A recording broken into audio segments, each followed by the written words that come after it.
Bumuhos ang malakas na ulan sa ilang bahagi ng Metro Manila ngayong gabi. May napaulat na gutter deep na pagbaha sa ilang kalsada. Ayon sa Pag-asa, ang pag-ulan ay bunsod ng localized thunderstorms. Iuuwi na sa Mindanao ang labi ni Rene Baterbonia, isa sa dalawang player ng Ateneo Men's Basketball Team na nalunod sa training sa Dipakulaw, Aurora. Pasado alas 9 ng gabi nang ilabas sa Arlington Memorial Chapel sa Quezon City ang labi ni Rene. Dadalhin ito sa Villamor Air Base sa Pasay. Ayon sa sports agent ni Rene na si Jovin Eusebio, hindi nakalagay sa kabaong ang kanyang labi dahil isasakay ito sa private plane pa Davao. Magkakaroon ng public viewing sa Ateneo de Davao bago dalhin sa kanyang hometown sa Agusan del Sur.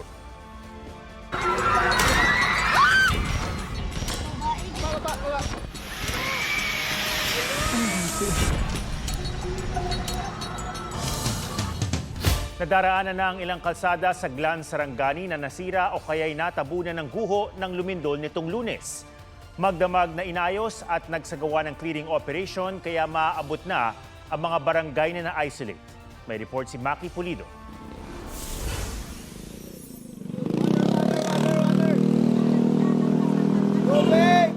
Yan ang hiling ng mga residente sa Glan, Sarangani matapos ang magnitude 7.8 na lindol nitong Lunes. Kaya yan din ang kinasabikan ng dumating ang relief goods sa lugar. Nadaraanan na kasi ang nabiyak na kalsada matapos kumpunuhin ng DPWH. Kaya nakatawid na rin hanggang sa poblasyon ang 5 truck ng DSWD. Sinimula na rin tanggalin ang mga tipak ng bato na humambalang sa kalsada. 8 barangay ng Glan ang na-isolate dahil sa landslide. Kaya para marating, kailangang maglakad sa mabatong baybayin.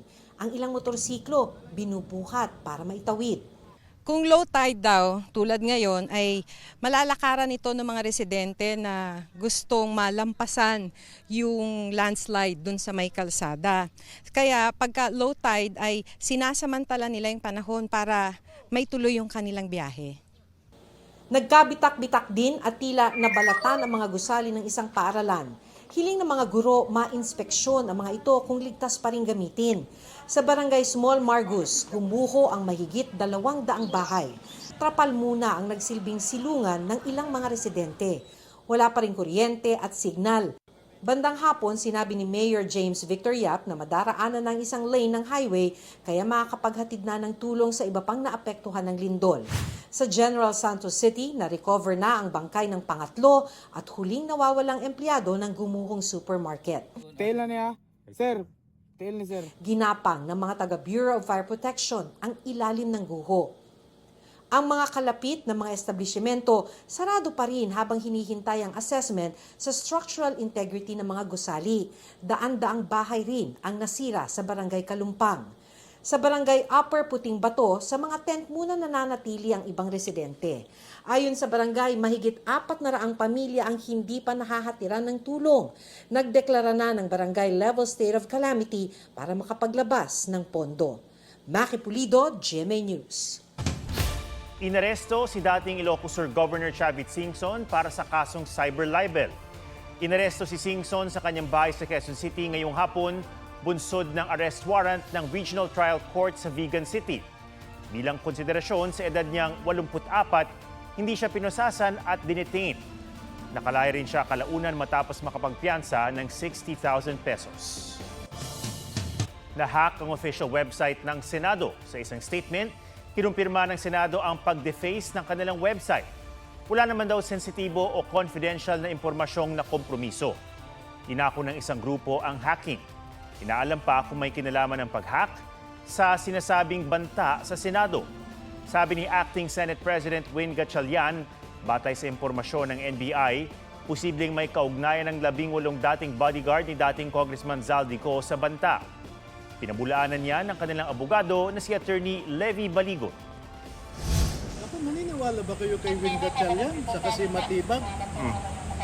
Puro kasinungalingan yung sinasabi nila. It's funny. I don't know why people of their stature, supposed to be, will engage in such inane accusation. We do not know violence. We do not know dissidents. Kahit antigong birhen sa Dumaguete Cathedral, hindi nakaligtas sa kawatan. Ang krimen ginawa pa niya sa gitna ng misa. May spot report si Oscar Oida. Lumingalinga muna ang lalaking ito sa barangay Mangin, Dagupan City bago lapitan ang vending machine ng isang car wash. Pero sa halip na maghulog ng barya, sinira niya ang lock ng cabinet ng barya gamit ang tinidor. Humigit kumulang 2,000 pisong barya ang kanyang tinangay. Yung itsura niya po is talagang yung sinungkit po siya, sira yung mga bisagra niya, lahat ginawa niya ng paraan para mabuksan niya. Ongoing pa yung investigation natin at sana po may makuhang clear na CCTV o makapagsabi kung sino talagang gumawa niyan. Sa Negros Oriental, sa halip na magdasal sa misa, nanaig ang masamang pakay ng babaeng ito sa loob ng Dumaguete Cathedral. Sinipat-sipat at tila may kinalikot siya sa imahe ng patron ng simbahan na si Saint Catherine of Alexandria. Ilang saglit pa, hinawakan niya ang kaliwang kamay ng birhen. Dali-dali niya itong isinilid sa bag saka umalis. Patuloy na hinahanap ang babaeng pati birhen, hindi sinanto. Palaisipan pa raw sa simbahan kung bakit pinag-interesan ang kamay ng imahen. Antigo nga raw ito, pero hindi naman daw gawa sa ivory o iba pang mamahaling material. Kung pwede, kung mahimog yun, iulit niya. Kaya di man po na siya mahimutan. Oscar Oida, GMA News. Walang saplot at may tama pa ng bala sa dibdib nang matagpuan ng isang lalaki sa floodway sa Haro District, Iloilo City. Ayon sa pulisya, nakarinig ng pagtatalo sa bahay ng biktima ang ilang kapitbahay na sinundan ng putok ng baril. Nang respondihan, nakita ang bakas ng dugo sa lupa patungo sa ilog kung saan tumambad ang palutang-lutang na labi ng biktima.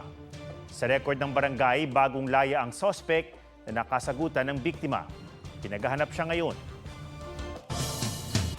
May dagdag singil ngayong Hunyo ang Meralco. Mahigit 14 centavos per kilowatt hour yan. Katumbas ito ng 30 pesos na dagdag sa bill ng mga residential customers na may karaniwang konsumo na 200 kilowatt hour. Paliwanag ng Meralco dahil yan sa tumaas sa generation charge. Nakaapekto rin ang paghina ng piso at mataas sa presyo ng coal at liquefied natural gas. Master Cutter star Max Collins may adorable collab kasama sa Miss Grand International All-Stars first winner, Vanessa Pulgari. Recently, sina Kenny Max ang say ng netizens na may hawig sila ni Vanessa. Sabi naman ng Colombian beauty queen sa GMA News Online, "It's an honor for me to look like her." From one collab to another, Dasari Choi nakadang showdown ng Chinese actress na si Zhang Yingfei. Pagmamalaki ng Stars on the Floor Season 1 champion, talagang genius si aka Linda Walker. Isang panood lang, kuha agad niya ang steps. Kamao star na si Shanti. Kaya makinig ka! Ipinasilip ang studio recording ng official soundtrack ng bagong Kapuso original game show na The People Have Spoken. Tumandig! Use your wit! Make it hit! Aubrey Carampel, GMA News.